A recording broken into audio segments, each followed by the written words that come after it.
The carriage jolted violently over the uneven cobblestones of the road, and Beatrice clung to the worn velvet seat, her stomach churning. Not from the abrupt motion, but from the certainty of what awaited her at the end of this journey. Her fingers trembled beneath white lace gloves, and she clasped them in her lap, trying to conceal the terror that threatened to overflow.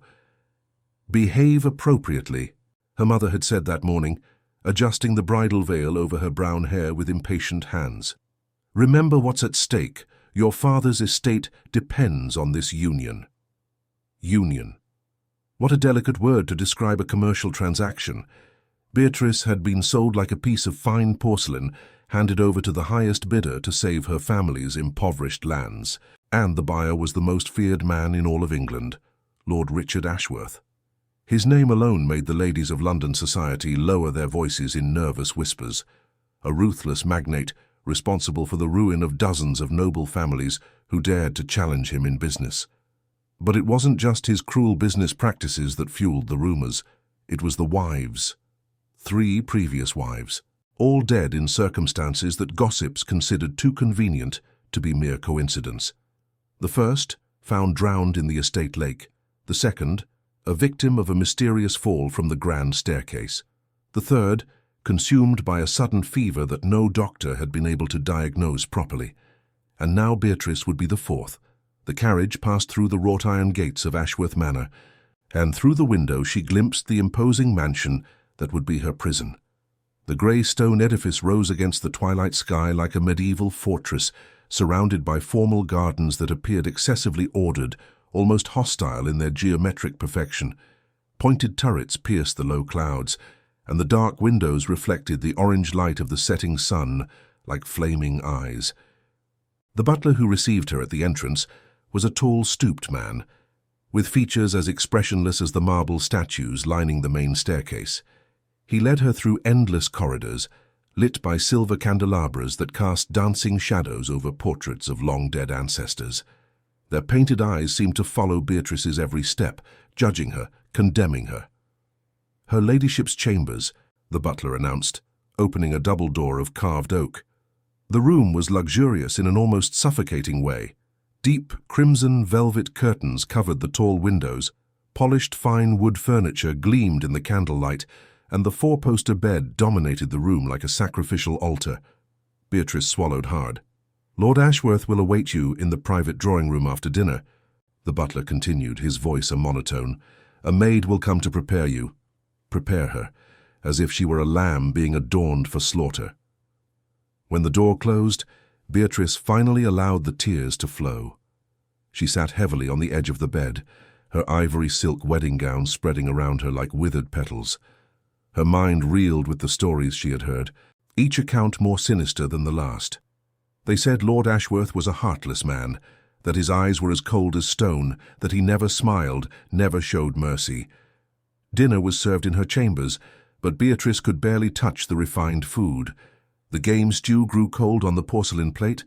The red wine remained untouched in the crystal goblet. Her stomach was too tight, constricted by the fear that grew with each passing minute. When the maid finally came for her, it was completely dark. The young woman, not much older than Beatrice, kept her eyes downcast as she led her through the silent corridors. Their footsteps echoed ominously against the marble floor. The private drawing-room was dimly lit, with only a few candles scattered on the side tables. In the center, by the fireplace where flames crackled low, a man stood, his back to the door. Even from a distance, his imposing figure dominated the space. Broad shoulders beneath a black velvet coat, military posture, hands clasped behind his back. "Leave us!" His voice cut through the silence like a blade. The maid disappeared instantly, closing the door with a soft click that sounded to Beatrice like a final sentence. Lord Richard Ashworth turned slowly, and she finally saw the face of the man she had married that afternoon. He was younger than she had imagined, perhaps in his early 30s, with prominent, angular, aristocratic features. Dark hair fell lightly over his high forehead, and his eyes were a stormy grey that seemed to penetrate right through her. He was not handsome in the conventional sense, but there was a magnetic intensity in his presence that left her breathless.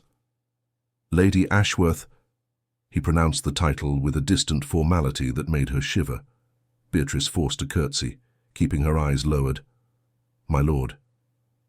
The silence that followed was torturous. She could feel his gaze upon her, assessing, measuring. Her fingers laced nervously in front of her body, clenching until her knuckles turned white. "Look at me." It was not a request. It was a command. Beatrice raised her face slowly, forcing herself to meet those grey eyes. What she saw there confused her. It was not cruelty, nor predatory hunger. It was something more complex, almost like weariness, resignation. Lord Ashworth poured himself a glass of brandy from the crystal decanter, his movements calculated and precise. He drank in silence, studying her over the rim of the glass. Then, unexpectedly, he sighed. "I imagine you are terrified," he said, his voice losing some of its initial coldness. "I imagine you have heard the rumors, the stories about my previous wives." Beatrice did not respond. Her heart pounded so hard she was certain he could hear it. "All true, I suppose," he continued, walking towards the fireplace. The light of the flames danced across his features, creating deep shadows. "At least the essence of them. I am indeed responsible for ruining families. I have no scruples in business. And yes, my 3 previous wives are dead." Beatrice felt her legs weaken. Was he confessing? Why? "But not in the way they think." Lord Ashworth turned abruptly, fixing her with an intensity that pinned her in place. "And you need to know the truth before this night proceeds." He placed the glass on the console with an abrupt, almost violent motion. He ran a hand through his hair, disheveling it, and for the first time Beatrice saw something break in that impenetrable facade. Vulnerability, real pain. "5 years ago, I suffered an accident," he began, the words coming out with difficulty, as if each one cost him something precious. "My carriage overturned during a storm. I survived, but—" He hesitated, his jaw tightening. "The injuries I sustained left me incapacitated, physically unable to consummate a marriage." Beatrice blinked, processing the words. Incapacitated, was he saying? "I am impotent, Lady Ashworth," he declared bluntly, each word laden with bitterness. "And this union is nothing more than an arrangement to maintain social appearances.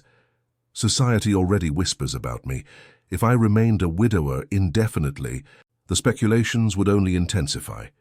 I needed a wife to silence the venomous tongues, to keep my reputation intact in the business world." The silence that fell upon the drawing room was absolute, broken only by the soft crackle of the flames. The confession hung in the air like thick smoke, enveloping Beatrice in a fog of disbelief. She remained motionless, her lips parted, trying to process the words she had just heard. Of all the terrifying possibilities she had imagined during that harrowing journey, this one had never crossed her mind. Lord Ashworth turned back to the fireplace, the flames reflecting on his austere profile. His shoulders were tense, the rigid posture of one who had just shed an invisible yet suffocating armor. Beatrice realized that this revelation had cost him as much as it had cost her to hear. "Why tell me this?" The words escaped her lips before she could contain them, her voice hoarse and trembling. He did not turn immediately. His fingers drummed once against the marble console, an almost imperceptible gesture of nervousness in a man who seemed made of stone. "Because I am not enough of a monster to let you suffer the entire night in terror," he finally replied, his voice carrying a deep weariness. "And because we need to establish the terms of this arrangement." Arrangement. Beatrice felt something strange stir in her chest. Not exactly relief, for her situation remained precarious, but perhaps a lessening of the absolute terror that had consumed her moments before. "The previous wives?" she dared to ask, surprised by her own audacity. "If it wasn't you—" "The first was consumptive when we married," Lord Ashworth interrupted, his voice taking on a darker tone. "Something her family skillfully concealed until after the nuptials. She lasted 6 months. The second was addicted to laudanum, a habit also hidden from me. She fell from the staircase in one of her altered states. And the third—" He hesitated, his jaw visibly tightening. "The third took rat poison when she discovered my condition. She preferred death to a marriage without certain expectations. Beatrice brought a hand to her mouth, horrified. The cruelty of that last revelation was almost unbearable. What profound despair would drive a woman to such an extreme? "Do you understand now why this charade must continue?" He turned, fixing her with those stormy eyes. "Society already considers me Bluebeard. If the truth about my condition leaked, it would be worse than social death. It would be the complete ruin of everything I have built." She understood then. Not only his vulnerability, but the power that had inadvertently been placed in her hands. A single whisper from her, an insinuation in appropriate social circles, and Lord Richard Ashworth would be destroyed in ways no cruel business maneuver could protect him. "What do you expect of me?" Beatrice asked, forcing firmness into her voice. He walked to a mahogany desk, retrieving a sealed envelope from a drawer. He approached her, extending it. Beatrice took it with trembling hands, feeling the weight of the superior quality paper. "There is a legal document prepared by my solicitor," he explained. "It guarantees you a generous allowance, unlimited access to the estate's funds, and freedom to live as you wish within these walls. You may redecorate them, receive visitors, attend social events of your choosing. You will never be denied anything material. And in return?" Beatrice lifted her eyes from the envelope. "Absolute discretion regarding the nature of our marriage," he replied without hesitation. "Publicly, we will be the exemplary aristocratic couple. At social events, you will be by my side, fulfilling your role as Lady Ashworth with the grace expected of your position. But here, within these walls, we will live separate lives. You will have your chambers, I mine. There will be no intimate expectations." The final word sounded strangely vulnerable, coming from that imposing man. Beatrice realized that beneath the intimidating facade, there were layers of pain and humiliation he hid from the world. "And if I refuse?" she asked, needing to know the limits of her confinement. "Then you will remain here as my legal wife, but without the privileges," Lord Ashworth replied coldly, the mask of indifference returning. "You would live comfortably but without autonomy. You would be bound by the obligations of marriage without any of the freedoms I offer." It was not exactly a choice, Beatrice realized. It was an illusion of choice, yet still better than her previous expectations. She looked again at the envelope in her hands, feeling the weight of that decision. "May I read the document?" she asked. For the first time, something almost resembling approval crossed Lord Ashworth's face.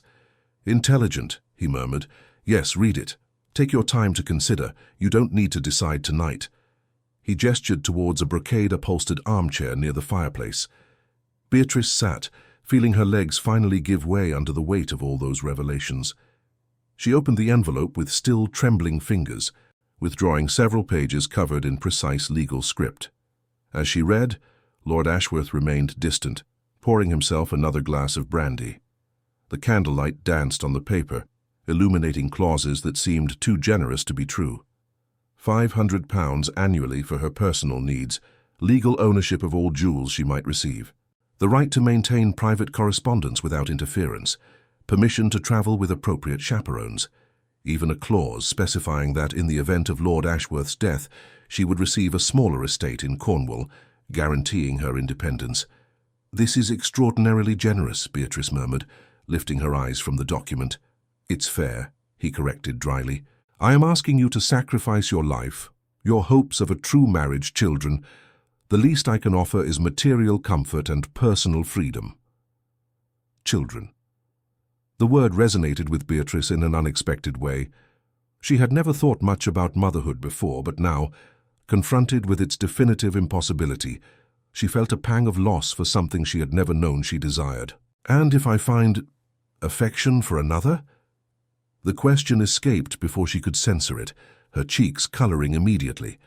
Lord Ashworth remained silent for a long moment, his face indecipherable. When he finally spoke, his voice was carefully controlled. "Be discreet, extremely discreet. A scandal would destroy us both, but I am not hypocritical enough to deny you that which I cannot provide." The brutal frankness of the reply shocked her. He was essentially giving her permission to seek companionship elsewhere, provided she maintained appearances. It was liberating and melancholic at the same time. Beatrice folded the document carefully, placing it back in the envelope. Her mind reeled with possibilities, with the reality of her new life taking shape in ways she had never anticipated. It would not be a fairy tale, certainly, but perhaps it would not be the nightmare she had feared. "I accept the terms," she declared, surprised by the firmness in her own voice. Something shifted in Lord Ashworth's expression. The tension in his shoulders eased slightly, and he nodded once, formally. "Then tomorrow we will make the necessary arrangements with the solicitor," he said. "The document will be signed and witnessed appropriately." He approached, extending his hand. Beatrice hesitated only an instant before placing hers upon it. His fingers were warm, firm, surprisingly gentle as they closed around hers. "Welcome to Ashworth Manor, Lady Beatrice," he said formally, but there was something different in his tone. Respect, perhaps.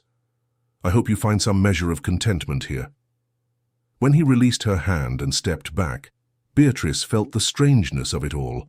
They were sealing a bizarre pact, a marriage that was everything but a marriage.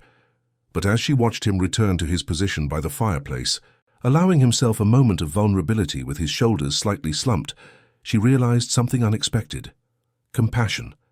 This feared man, this cruel magnate who had ruined families, carried his own invisible scars. And somehow, in that dimly lit drawing room, they had both revealed their vulnerabilities to each other. "My lord," Beatrice rose, smoothing the skirts of her gown. "May I ask a question?" He turned, raising an inquisitive eyebrow. "Why me? Of all the women available, why my family?" Lord Ashworth considered the question for a moment, his grey eyes studying her with disconcerting intensity. "Because your family was desperate enough not to ask questions, and because," he hesitated, "you have honest eyes. I thought perhaps you might understand eventually." The answer surprised her with its unexpected sincerity. Before she could respond, he gestured towards the door. "The maid will escort you back to your chambers. Rest. Tomorrow we will begin establishing the appropriate routines." Beatrice nodded, walking towards the exit. At the threshold she turned one last time. Lord Ashworth remained by the fireplace, a solitary figure surrounded by shadows, watching the flames as if searching for answers in their hypnotic movement. "Good night, my lord," she said softly. "Good night, Lady Beatrice."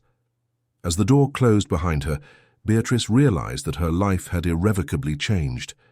But perhaps, just perhaps, not in the terrible way she had imagined. Morning arrived with a pale luminosity that seeped through the velvet curtains, waking Beatrice from a restless sleep populated by confused dreams. For a disorienting instant, she did not recognize the elaborate canopy above her head, the golden floral patterns interwoven into the crimson fabric. Then reality returned like a cold wave. She was at Ashworth Manor. She was Lady Ashworth now, trapped in a marriage that defied all conventions. She sat up slowly, observing the room in the morning light. What had seemed oppressive and sinister the previous night now revealed itself to be simply grand. Polished rosewood furniture gleamed with meticulous care. A Persian carpet covered the oak floor, and on the dressing table rested an arrangement of fresh white lilies that someone must have placed while she slept. A discreet knock at the door preceded the entry of a young maid carrying a silver tray. She curtsied gracefully, keeping her eyes lowered. "Good morning, my lady. I have brought your breakfast. Lord Ashworth requested I inform you that the solicitor will arrive at noon." Beatrice nodded, watching as the maid placed the tray on a small table near the window. Tea, toast, jellies in crystal jars, perfectly prepared eggs. Everything arranged with a precision that suggested a household run with military rigor. "What is your name?" Beatrice asked gently. The maid looked up, surprised by the direct question. "Margaret, my lady." "Margaret," Beatrice repeated, offering a small smile. "Thank you for your kindness." The young woman blushed slightly, curtsying again before withdrawing. When the door closed, Beatrice approached the window, drawing back the curtains to observe the gardens stretching beyond. The estate was even vaster than she had imagined.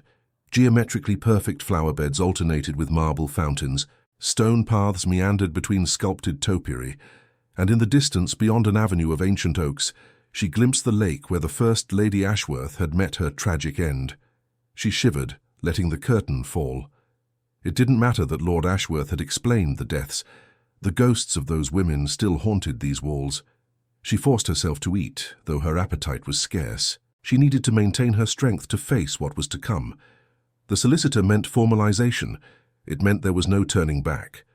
Her destiny would be sealed not only by religious vows, but by legal documents that would bind her to this bizarre arrangement.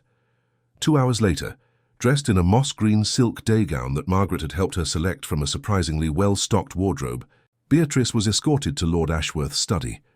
The room was masculine in every aspect, walls panelled with dark oak, bookshelves filled with leather-bound volumes, an antique globe in a corner, and the lingering scent of tobacco and aged paper. Lord Ashworth stood behind an imposing desk, conversing in low tones with an older man of distinguished appearance, perfectly coiffed grey hair and gold-rimmed spectacles perched on his aquiline nose. Both men ceased their conversation when she entered. "Lady Ashworth," Lord Ashworth greeted her formally, his face an impenetrable mask that contrasted with the momentary vulnerability of the previous night. "Allow me to introduce Mr. Nathaniel Pembroke, my trusted solicitor of over a decade." Pembroke bowed respectfully. "It is an honour, my lady. Lord Ashworth has instructed me as to the specific arrangements of your marriage. I assure you of my absolute discretion." Beatrice nodded, appreciating the straightforward frankness. She took the seat Lord Ashworth offered her, accepting the teacup he personally served. The gesture was surprisingly thoughtful, coming from a man of his standing. "We will review each clause carefully," Pembroke began, opening a leather satchel and withdrawing several documents. "And Lady Ashworth will have the opportunity to suggest any alterations or additions she deems appropriate." What followed was a meticulous discussion that lasted almost 2 hours. Pembroke explained each term in clear language, occasionally adjusting its wording when Beatrice requested clarification. Lord Ashworth remained largely silent, observing her with those unfathomable grey eyes as she asked intelligent questions about property, inheritance, and the precise limits of her autonomy. "And what about correspondence?" Beatrice asked at one point. "The document mentions that I will have the right to private correspondence. Does that include letters from my family?" A shadow crossed Lord Ashworth's face. "Your family sold you to save their lands. Do you still wish to maintain contact with them?" The bitterness in his voice was unmistakable. Beatrice hesitated, considering the question. Her mother had packaged her like merchandise. Her father had signed the documents without even looking her in the eye during the ceremony. Her elder brother had shown only relief that his gambling debts would be paid. "No," she finally replied, surprising herself with the certainty in her voice. "I do not." Something that might have been approval flashed briefly in Lord Ashworth's eyes. A wise decision. When all clauses had been discussed and Beatrice declared herself satisfied, Pembroke prepared the final copies for signature. He brought fresh ink and an excellent quality quill, positioning the documents on the desk. "Lady Ashworth will sign first," Pembroke instructed. Beatrice approached, holding the quill with fingers that only trembled slightly. She looked at the printed words, at the blank spaces awaiting her signature. A moment of hesitation passed through her. This was her last opportunity to retreat, to reject this strange agreement and accept the consequences. But retreat to what? To a family that despised her? To a life of penury dependent on the charity of distant relatives? At least here in this loveless marriage, honest in its falsehood, she would have dignity and autonomy. She dipped the quill and signed in a firm hand. Beatrice Catherine Ashworth. Her new name felt strange beneath her hand, as if it belonged to someone else. In a sense, it did. She was becoming someone different, something forged by extraordinary circumstances. Lord Ashworth signed next, his movements decisive and sure. Pembroke added his signature as witness, applied the blood-red wax seal, and it was done. The agreement was complete. "I congratulate you both on this civilized arrangement," Pembroke commented as he organized the documents.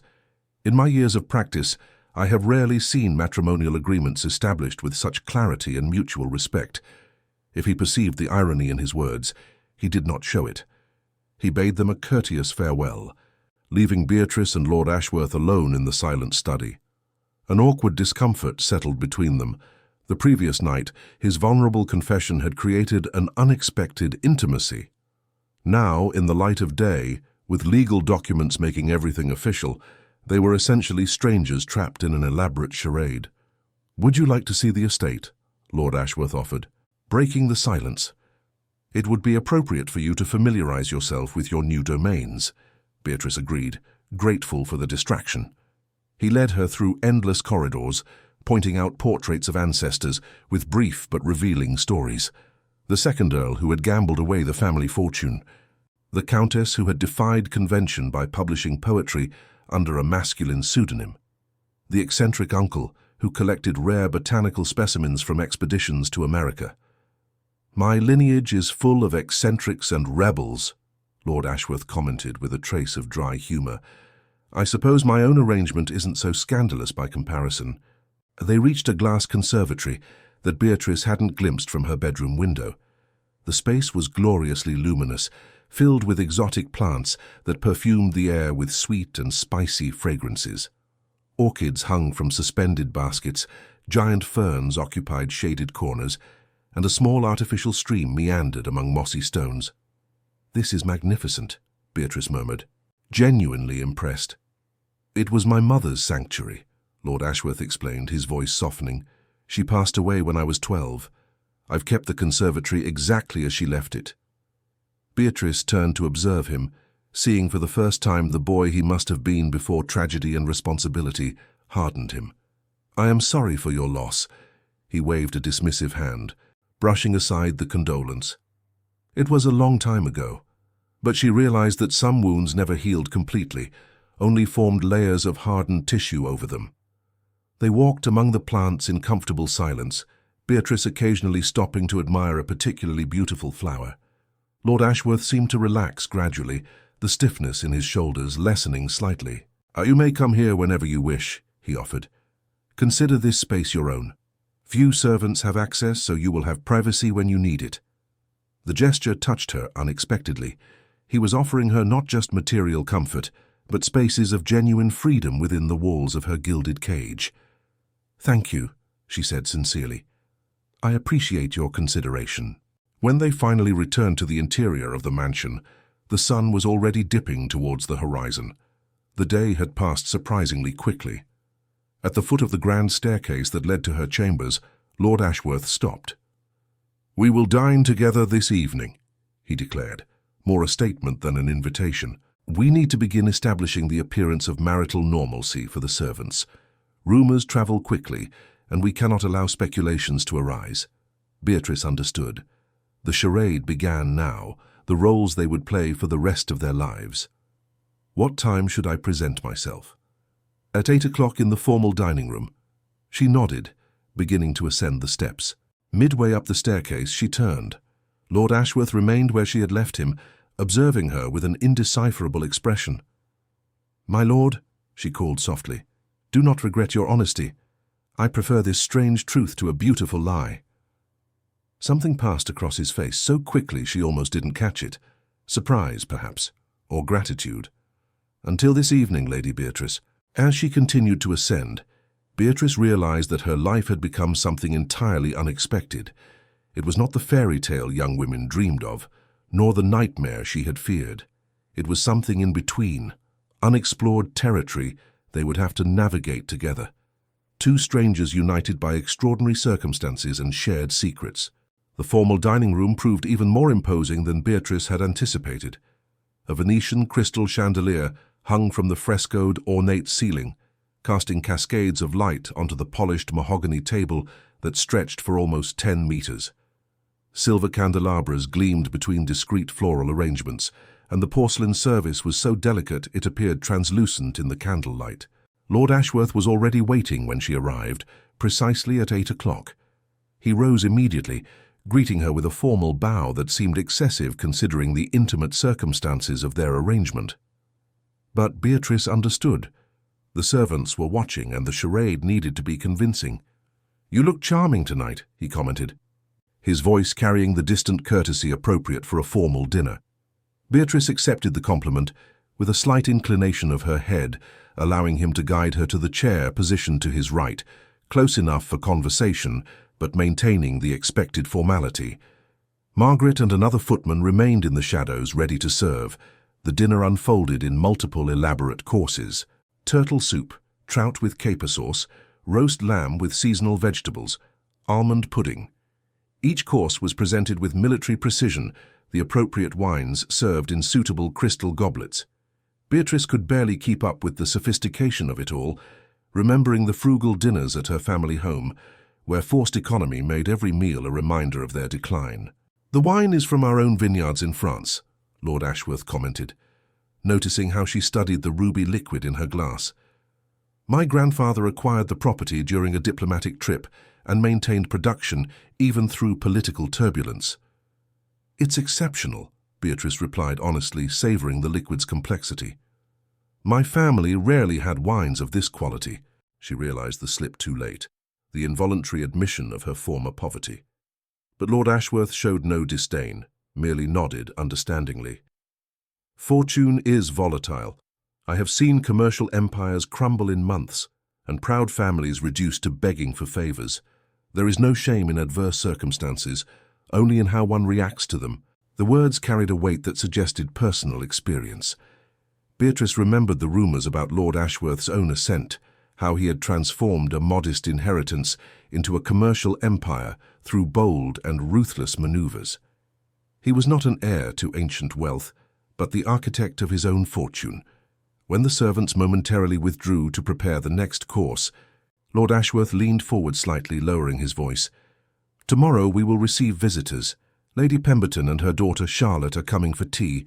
It is customary for them to pay welcome visits to new wives in society." Beatrice felt her stomach tighten. The public performance would begin so soon. "What should I expect?" "Lady Pemberton is the greatest gossip in 3 counties," he replied dryly. "Every word, every gesture will be analyzed and reported throughout society by the end of the week. We need to convince her that our marriage is not only conventional, but enviable." The irony was bitter.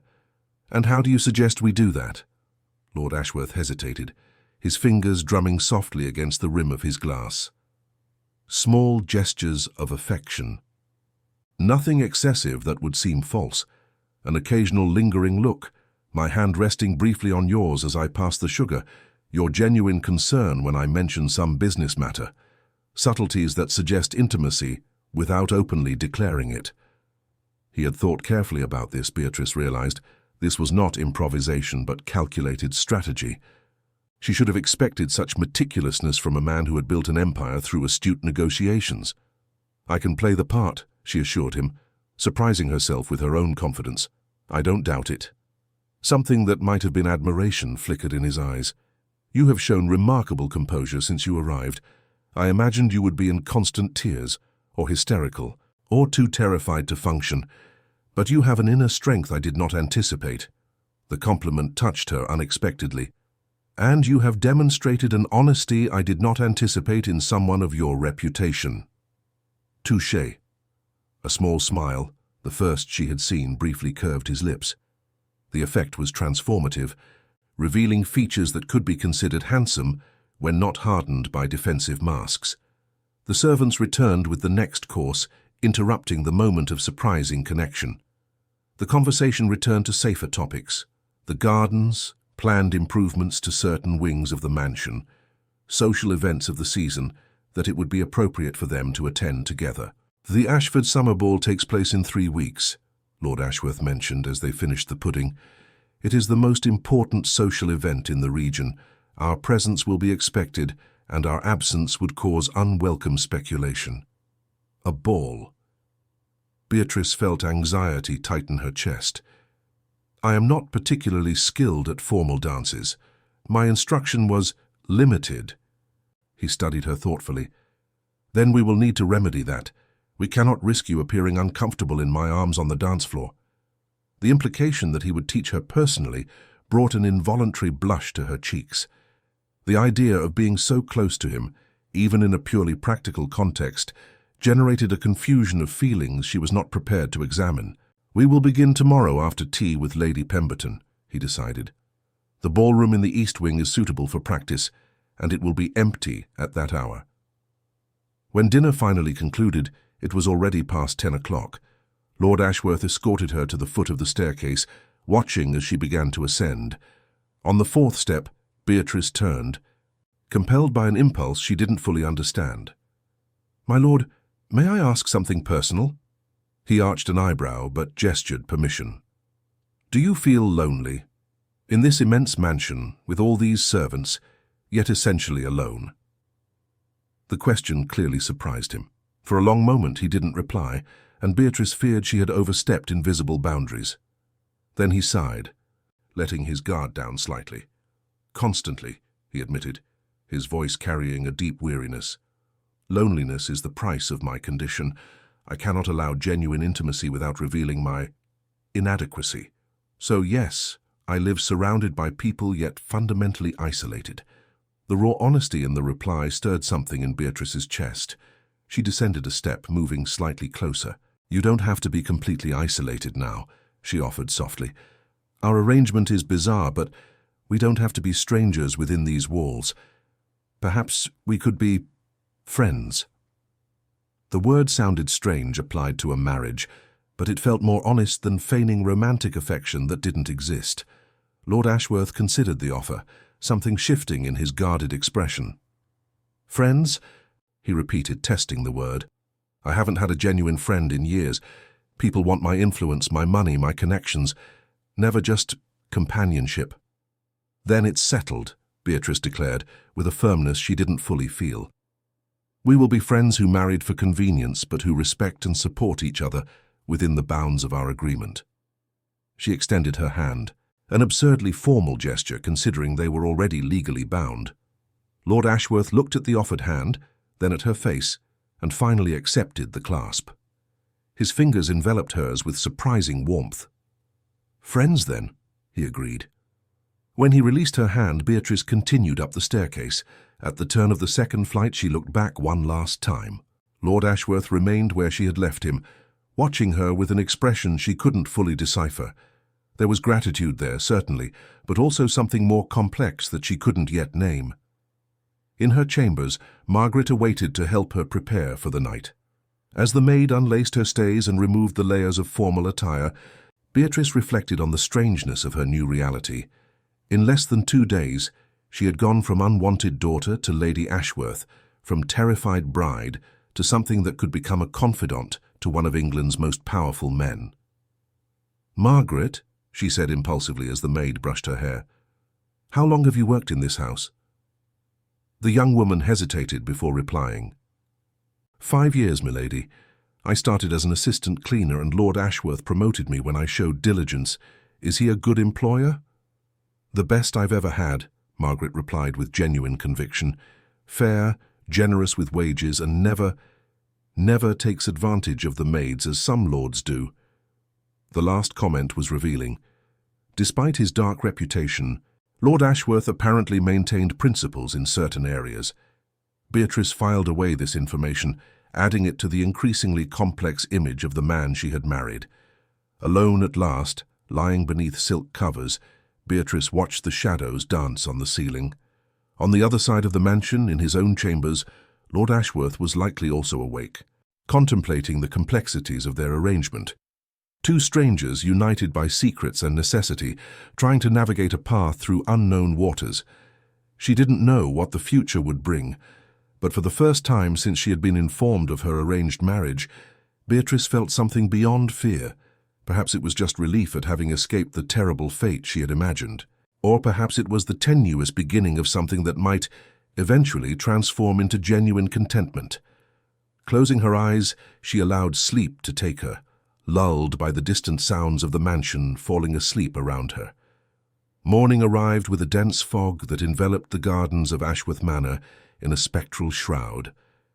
Beatrice watched from the window of the private drawing-room, a cup of tea cooling in her hands, as she mentally rehearsed the appropriate words for the imminent encounter with Lady Pemberton. Every phrase needed to be measured, every gesture calculated. The performance Lord Ashworth had demanded would begin in a few hours, and she felt the weight of this responsibility like an overly tight corset.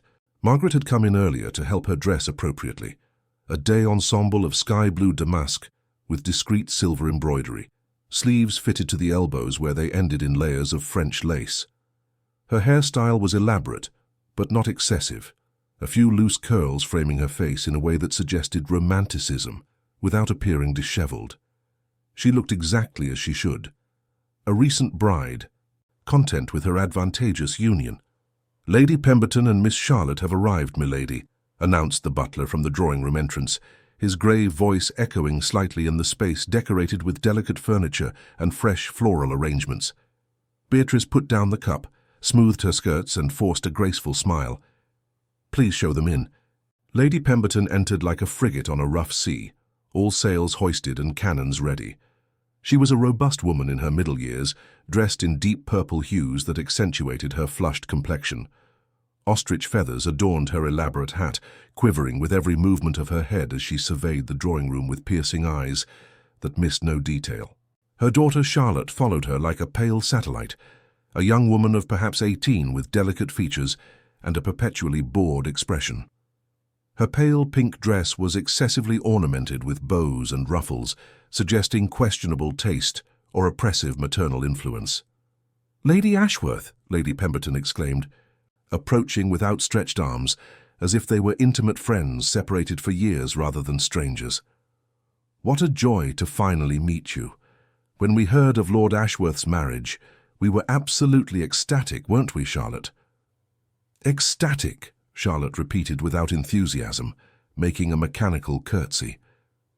Beatrice returned the greetings with appropriate courtesy, inviting them to sit. Margaret and another maid entered silently with the tea service, placing silver trays laden with delicate sandwiches, still warm scones, almond cakes, and candied fruit tarts. Everything arranged with perfection that bordered on the artistic. "What a magnificent estate," Lady Pemberton continued, accepting the cup Beatrice offered her. "Of course, we've been here before, during the wedding of the poor previous Lady Ashworth. Or was it two before? I lose count, so many tragedies." She left the sentence suspended, carefully observing Beatrice's reaction. The first trap. Beatrice maintained her serene smile. "Lord Ashworth mentioned the terrible losses he suffered.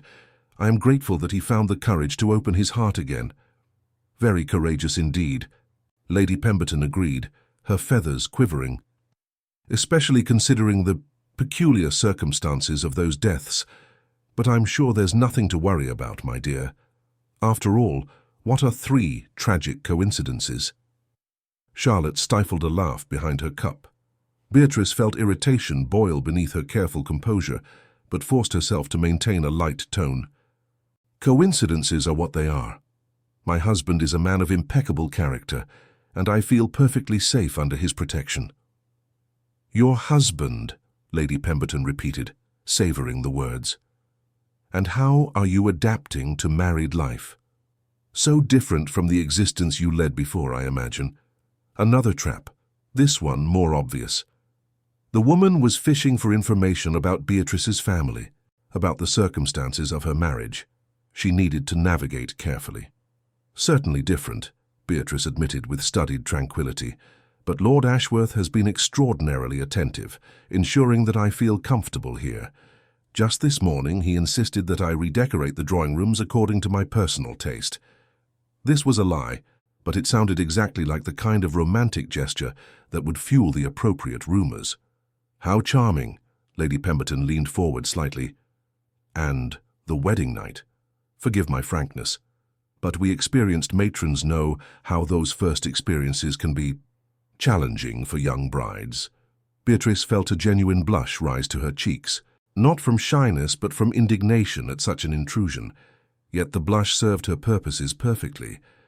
"Lady Pemberton," she murmured with convincing embarrassment, "surely it would not be appropriate to discuss such intimate matters." Of course," the elder woman patted Beatrice's hand condescendingly. "But your blush tells us all we need to know.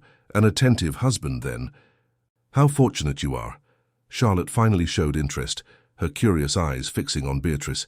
"You seem quite content, Lady Ashworth, not like some of the brides we've seen, who look like prisoners in their own homes." There was youthful malice in the observation, but also a genuine question. Beatrice met the young woman's eyes directly. "I feel fortunate," she replied with careful honesty. "Lord Ashworth and I share understandings that make our union comfortable." The drawing-room door opened at that moment, and Lord Ashworth entered with timing that seemed almost rehearsed. He was dressed in riding attire, suggesting he had just returned from the estate, and carried a small bouquet of wildflowers that looked incongruous in his large, masculine hands. "Forgive my interruption. Lady Pemberton, Miss Charlotte." He greeted the visitors with formal courtesy before turning to Beatrice. His grey eyes met hers with an intensity that, to outside observers, could easily pass for adoration. "My dear, I found these growing near the stream and thought you would appreciate their delicate fragrance." He approached, offering her the flowers with a surprisingly tender gesture. Beatrice accepted them, allowing her fingers to brush briefly against his, aware of Lady Pemberton's eager eyes capturing every detail. "They are beautiful," she murmured, inhaling the genuinely pleasant scent. "Thank you for thinking of me." "I think of you constantly," he replied, his voice low but audible enough for the visitors. Then, turning back to Lady Pemberton with renewed formality, "I trust you are finding my wife a suitable hostess."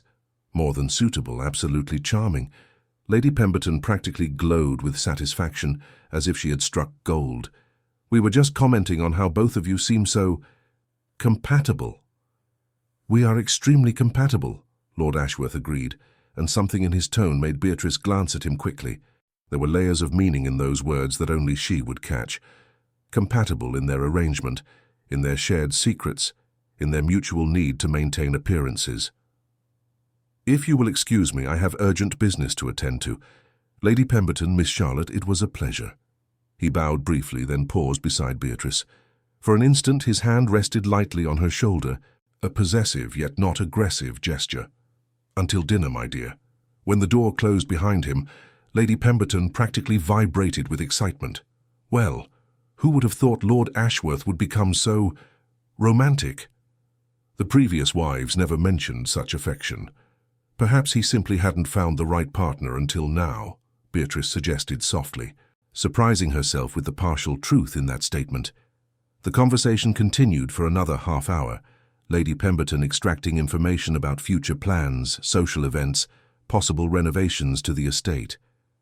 Beatrice responded with a careful mix of harmless revelations and strategic omissions, always aware that every word would be dissected and redistributed throughout local society. When the visitors finally departed, Beatrice felt as exhausted as if she had run for miles. She leaned against the closed door, letting out a long sigh. "Congratulations," Lord Ashworth's voice emerged from the shadows near the adjacent library. He stepped out, having clearly awaited their departure. "Your performance was impeccable." "Yours too," she retorted, still holding the bouquet of flowers. "The timing was perfect, almost theatrical. I was listening behind the door," he admitted unashamedly. "I wanted to ensure I intervened at the appropriate moment. Lady Pemberton can be merciless when she scents weakness." Beatrice studied him, noting the residual tension in his shoulders. "Does it bother you? The constant need to perform?" "Constantly," he admitted, echoing their earlier conversation. "But it is necessary, and you—" he hesitated. "You have made it considerably less arduous than I anticipated." Something shifted in the air between them, a growing awareness that they were no longer complete strangers. They shared secrets, played roles together, navigated treacherous waters in tacit partnership. "Tyus promised to teach me to dance," Beatrice reminded him, breaking the charged moment. "Before the Ashford ball." Lord Ashworth nodded, seeming almost relieved by the change of subject. "The ballroom is prepared. If you are willing, we can begin now." She agreed, following him through familiar corridors until they reached the rarely used east wing. The ballroom proved spacious and elegant, with mirrored panels reflecting the light streaming through tall windows. A covered piano rested in one corner, and the parquet floor gleamed with meticulous polish. "We have no music," Beatrice observed. "We don't need it to learn the basic steps," he replied, positioning himself in the center of the room. "Come." She approached hesitantly, aware that this would be the first time they truly touched beyond formal gestures. Lord Ashworth extended his hand, and when she placed hers upon it, she felt the warmth of his palm through her thin glove. "The waltz is relatively simple," he explained, guiding her free hand to rest on his shoulder while his found her waist. 1, 2, 3, 1, 2, 3. Follow my lead."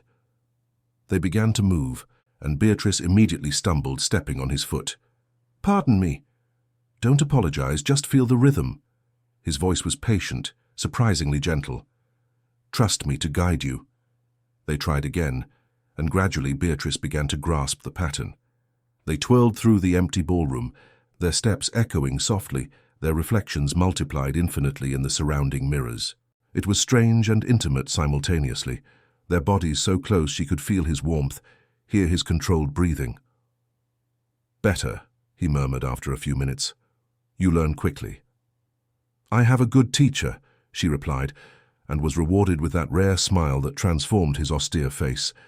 They continued practicing until their feet ached, and both were slightly breathless. When they finally stopped, they remained for a moment in a dance hold, Beatrice's eyes roughly level with his chin. She could see the line of his jaw, the shadow of stubble that would appear by day's end, a small scar near the corner of his mouth. "Richard," she said impulsively, using his given name for the first time, "do you think we can manage it? Keep up this charade indefinitely?" He didn't reply immediately, and when he did, his voice carried a thoughtful weight. "I don't know, but I'm beginning to believe it might not be so terrible after all. To have an ally." "Friend," she corrected softly. "We agreed to be friends." "Friend," he repeated, and his hands finally released her, breaking the contact. "Yes, friend seems appropriate." But as she stepped away, Beatrice couldn't help but notice that something more was beginning to blossom in the shadows of their bizarre arrangement, something neither of them was prepared to name yet. The week preceding the Ashford ball passed in a succession of days that acquired their own rhythm, almost comfortable in its predictability. Beatrice found herself adapting to the routine of Ashworth Manor with surprising ease. Her mornings were her own, spent in the conservatory, among the exotic plants that became her silent confidants, or in the library, exploring leather-bound volumes that revealed worlds beyond the limitations of her previous existence. Afternoons often included strolls through the formal gardens, where she began to know every winding path, every ornamental fountain, every secret corner the estate offered. Richard remained busy with business that kept him in his study for endless hours, but they dined together every evening. Meals gradually transformed from formal obligations into encounters they both seemed to anticipate. They talked about literature, European politics, philosophy, and art. She discovered that he possessed a sharp and well-educated mind, firm opinions yet open to debate, and a dry wit that emerged unexpectedly, making her laugh in ways she had forgotten were possible. "Have you read Voltaire?" he had asked one evening, observing her with that peculiar intensity he had when something genuinely captured his interest. "Only fragments smuggled in by my brother from university," Beatrice had admitted. "My mother considered such readings improper for young ladies." "What a criminal waste," Richard had declared, and the next day a complete edition of Voltaire's works appeared in her chambers, accompanied by a note in his precise handwriting, "For improper readings and restless minds." It was in these small gestures that Beatrice perceived the complexity of the man she had married. Publicly fierce in business, capable of destroying commercial empires without hesitation, yet privately thoughtful in ways that suggested carefully hidden depths. The dance lessons continued. Becoming the moment of the day, Beatrice found herself awaiting with an anticipation she preferred not to examine too closely. In the empty ballroom, without an audience or the need for performance, something more authentic emerged between them. Richard was patient when she stumbled, encouraging when she finally mastered a particularly difficult sequence, and occasionally amused when her frustration with her own feat made her utter expletives a lady should never know. "Where did you learn such colorful language?" he had asked, after she had muttered something particularly profane after stepping on him for the third consecutive time. "From the stable hands," she had confessed, blushing. "I used to hide in the stables as a child, escaping endless lessons on embroidery and etiquette." "Wild childhood," he had commented, but his eyes gleamed with something that might have been affection. On the afternoon before the ball, Margaret entered her chambers carrying boxes from the dressmaker. The gown for the occasion had been ordered weeks before Beatrice's wedding, part of the preparations her mother had overseen with cold efficiency. But when Margaret removed the layers of tissue paper, revealing the shimmering fabric, Beatrice felt her breath catch. It was magnificent. Champagne-colored silk with an overskirt of tulle embroidered with silver threads that caught the light like morning dew. The neckline was modest but elegant, the waist precisely defined to flatter her silhouette, and the short sleeves ended in French lace gloves that rose to her elbows. A diamond necklace accompanied the ensemble, stones twinkling with cold fire against the dark velvet of the jewelry box. "Lord Ashworth requested that I ensure everything was perfect," Margaret explained, carefully adjusting the dress's folds. He personally reviewed every detail with the dressmaker. The revelation touched Beatrice in an unexpected way. Richard had involved himself in the selection of her gown, ensuring she would be suitably adorned for her first public appearance as Lady Ashworth. It wasn't just about appearances, she realized. It was about protecting her, ensuring no one could criticize her or find fault with her presentation. When she descended on the night of the ball, Richard awaited her in the main hall, magnificently dressed in a black tailcoat with a silver brocade waistcoat that perfectly complemented her attire. He turned at the sound of her steps on the marble staircase, and for an instant, something crossed his face that made Beatrice's heart quicken. "You are—" He hesitated, searching for appropriate words. "Stunning, absolutely stunning." It wasn't just formal courtesy. There was genuine admiration in his voice, in how his eyes swept over her figure with an appreciation that seemed almost reverent. Beatrice felt warmth rise to her cheeks.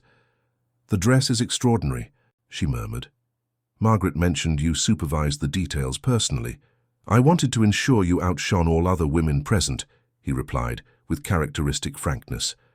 "And clearly, I succeeded." He offered her his arm, and together they walked to the waiting carriage. During the half-hour journey to the Ashford estate, Richard discreetly reviewed what she should expect. "Lord Ashford is an old friend of my late father," he explained. "A decent man, though his wife is far too ambitious for her own good.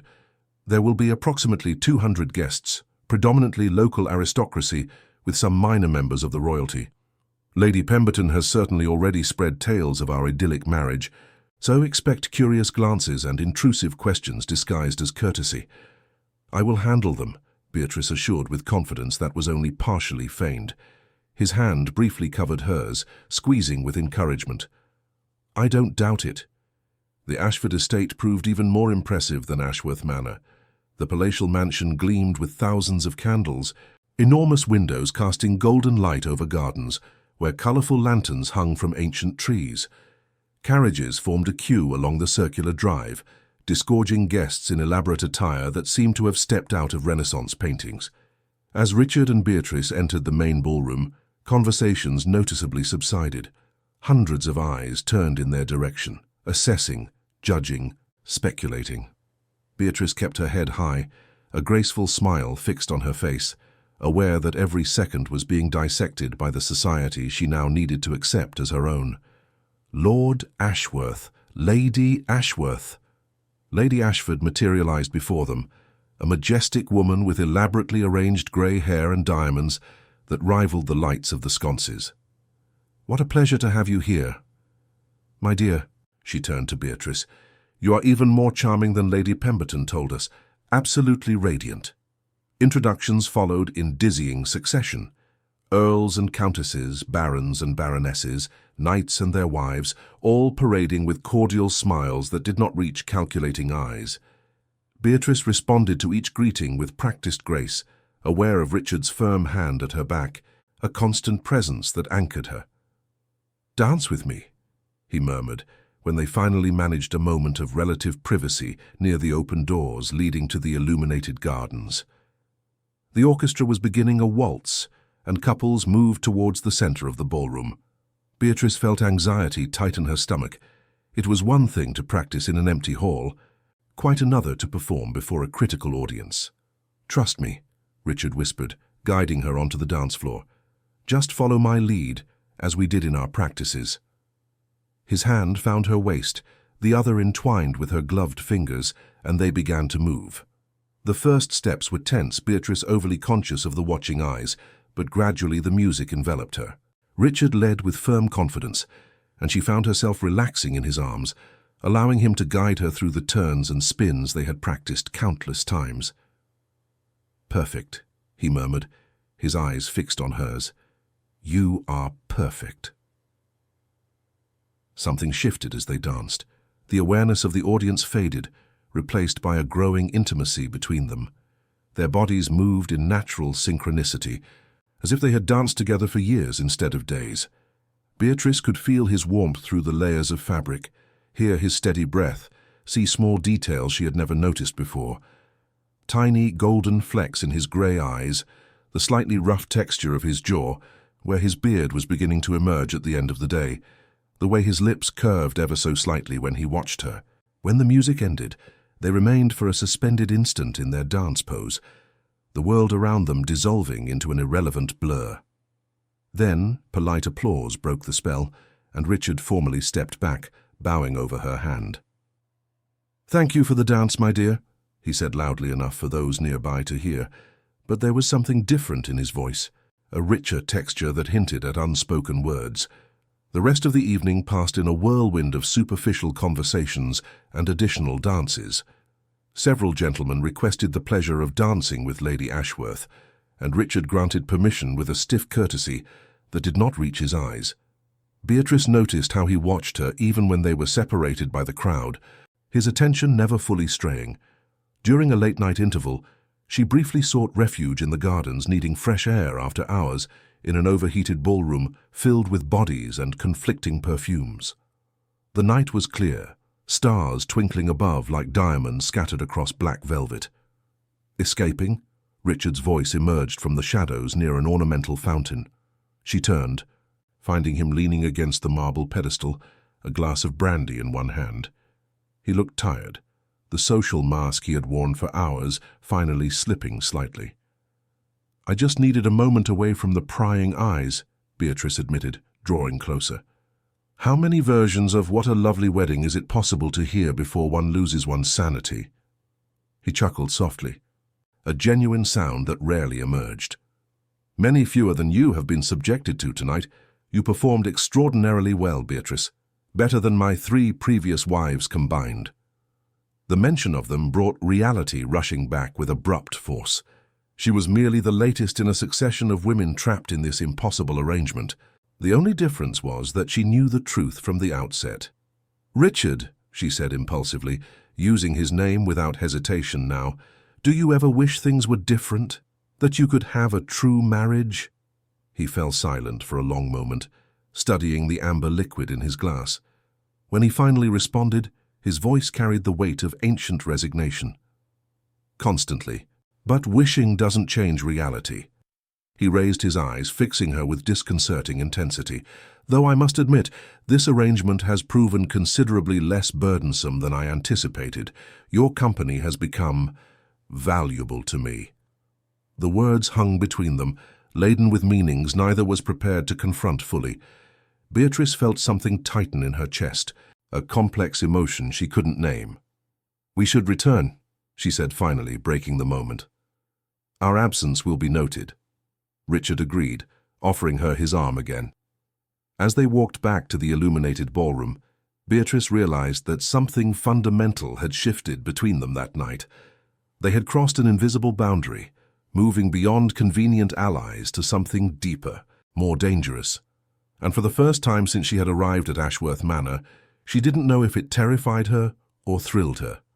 The carriage swayed gently on the return journey to Ashworth Manor, but this time the silence between Beatrice and Richard carried a different quality than that of the outward journey. It wasn't discomfort, but shared contemplation, both processing the night that had just transpired. Beatrice watched through the window as the trees paraded like shadowy sentinels under the moonlight, conscious of every inch of space that separated them on the velvet seat. "It was a complete success," Richard declared finally, breaking the silence. "Lady Pemberton was practically weeping with envy at how we danced. And Lady Ashford commented that she had never seen me so content. The word resonated strangely with Beatrice. Was there truth in it, or merely another layer of performance so convincing it deceived even those who should know better? "You seemed genuinely at ease," she observed carefully, "more so than I would expect for someone maintaining an elaborate charade." He turned to face her, and in the flickering light of the carriage lanterns his features seemed less severe, almost vulnerable. Perhaps because it ceased to feel like a charade at a certain point in the evening. The words hung between them like a dangerous confession. Beatrice felt her heart quicken, uncertain whether she should explore that territory or retreat to the safety of established boundaries. "Richard," she began, but he raised a hand, gently interrupting her. "We don't need to analyze it now. We are both tired, and emotions on nights like this can be deceptive." But there was something in his voice, a tension that suggested he, too, felt the seismic shift occurring between them. When they reached the manor, most of the servants had already retired, only the butler waiting to receive them. They ascended the main staircase together, their footsteps echoing in the silent vestibule. In the corridor leading to her quarters, Richard paused. "Thank you," he said simply. "For tonight. For everything." Before Beatrice could reply, he bowed over her hand, his lips brushing briefly against her gloved fingers, in a gesture that transcended formal courtesy. When he straightened, his eyes met hers, with an intensity that made something tighten deep in her chest. "Good night, Beatrice." "Good night, Richard." She watched him walk away towards the opposite wing where his quarters were, his tall figure gradually swallowed by the shadows. Only when he had completely disappeared did she enter her room, where Margaret awaited to help her undress from the elaborate layers of silk and jewels. "Was it wonderful, milady?" the young maid asked timidly as she unlaced the corset. "It was, revealing," Beatrice replied, choosing her word carefully. Alone at last. Dressed in a fine linen nightgown, she approached the window overlooking the moonlit gardens. Her mind reeled with memories of the night, the sensation of Richard's arms around her as they danced, the warmth in his eyes when he watched her, the touch of his lips on her hand. Each moment accumulated as evidence of something that should remain impossible within the confines of their arrangement. She had married him knowing exactly what to expect, a marriage without physical intimacy, a partnership based on mutual convenience and shared secrets. But feelings did not respect legal contracts or rational agreements, and Beatrice was beginning to realize, with terrifying clarity, that she was developing a genuine affection for the man who was simultaneously her husband and a complete stranger. The following days brought a subtle but noticeable shift in their dynamic. Richard sought her company more frequently, inviting her to ride through the surrounding fields, to explore the vast library together, to simply sit in the conservatory while he reviewed business correspondence and she read. These were not dramatic gestures, but they accumulated into a pattern of growing intimacy that went beyond his need to maintain public appearances. One afternoon, approximately a week after the ball, Beatrice found Richard in his study, leaning over maps and documents spread across the desk. He looked tired, lines of tension marking his face. "Problems?" she asked from the doorway. He raised his eyes, and his expression softened slightly at the sight of her. "An investment that is proving more complicated than I anticipated. Nothing I can't resolve, but tedious." Beatrice approached, studying the maps that showed trade routes across the Mediterranean. "Can I help in any way?" "You understand maritime trade?" he asked, surprised. "My grandfather was a merchant before acquiring his title through services to the crown. I spent countless hours listening to him discuss trade strategies as a child." She pointed to one of the maps. "This route avoids French port taxes, but adds 3 weeks to the journey. Depending on the merchandise, the extra time might cost more than the taxes." Richard studied her with renewed respect. "You never mentioned that." "You never asked about my unconventional education," she smiled slightly. "My mother was horrified that I preferred discussions about trade tariffs to embroidery lessons." He gestured to the chair beside his own. "Then share your perspective, genuinely." What began as a simple consultation turned into a 2-hour discussion about trade strategies, risk analysis, and market opportunities. Beatrice found herself contributing genuinely useful insights, and Richard listened to her not with condescension, but with real attention, occasionally making notes or adjusting his plans based on her observations. "You have an extraordinary mind," he declared when they finally moved away from the documents, "wasted in tea salons and superficial conversations that society expects of women. Most men would consider my interest in commerce unfeminine and therefore undesirable," Beatrice observed. "Most men are fools." He held her gaze steadily. "I value intelligence above social conformity." Something shifted in that moment, an intellectual intimacy, adding itself to the already complex layers of their relationship. Beatrice realized that Richard not only respected her within the confines of their agreement, but genuinely appreciated who she was as a person. The following weeks established a new pattern. Mornings were still hers in the conservatory or library, but afternoons often found her in Richard's study, discussing his business, offering perspectives, becoming a genuine confidant in aspects of his life that he had rigidly kept separate from all his previous wives. "You are different from them," he commented one afternoon, as they reviewed proposals for the expansion of his textile properties. "The others only wanted the benefits of my title and wealth. You genuinely care about the work itself." "Because it's fascinating," Beatrice responded honestly. "You built something extraordinary through intelligence and determination. Why wouldn't I admire that?" He did not respond immediately, but something passed through his eyes that made her heart quicken. When he finally spoke, his voice carried a weight that went beyond words. "Beatrice, I need to confess something." She set down the pen she was holding, turning her full attention to him. "Yes?" "This arrangement we made based on mutual convenience and practical necessity." He hesitated, and for the first time since she had known him, he seemed genuinely uncertain. "It has become considerably more complicated for me." Beatrice's heart pounded so hard she was sure he could hear it. "Complicated how?" Richard stood up, moving away from the desk as if needing distance to form the words. "I have begun to develop feelings that were not part of our original agreement. Feelings I have no right to have, considering the limitations of our situation." She also rose, approaching him slowly. "What kind of feelings?" He turned to face her, raw vulnerability finally visible through all his carefully constructed defenses. "Affection? Admiration? Something that dangerously approaches? More." The words hung between them, a confession that changed everything and nothing simultaneously. Beatrice moved closer until only inches separated them. "Richard," she said softly, "you are not the only one." He drew a sharp breath. "Beatrice, I too have developed feelings I didn't anticipate, feelings I don't know how to navigate within the confines of our arrangement." She raised her hand, hesitating only an instant before lightly touching his face. "But they exist, whether they complicate our situation or not."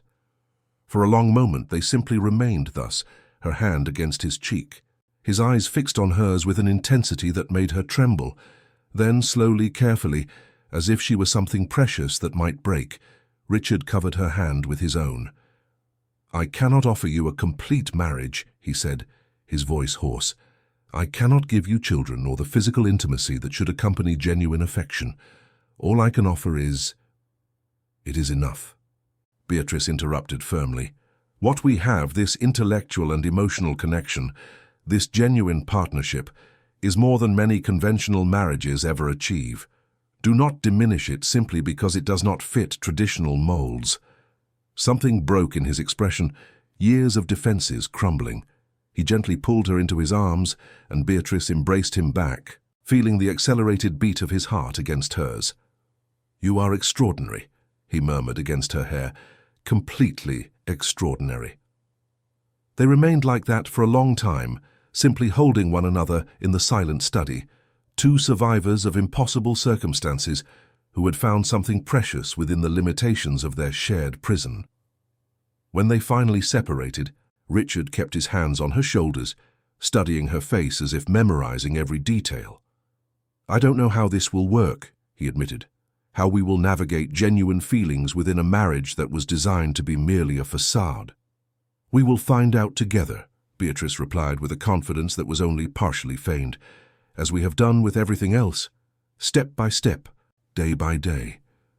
He smiled then, that rare smile that transformed his austere face into something close to beautiful.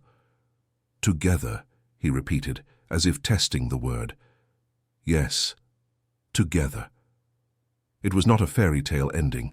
There was no magical resolution for the physical limitations that would always exist between them. But as Beatrice looked at the man who was her husband, her friend, and now something deeper and undefinable, she realized she had found something that many spent entire lifetimes seeking: genuine connection, mutual respect, and affection that transcended conventional expectations. Her journey from absolute terror to something akin to contentment was complete, and although the future remained uncertain in many respects, she knew with absolute certainty that she would face every challenge by Richard's side, true partners in all the ways that truly mattered.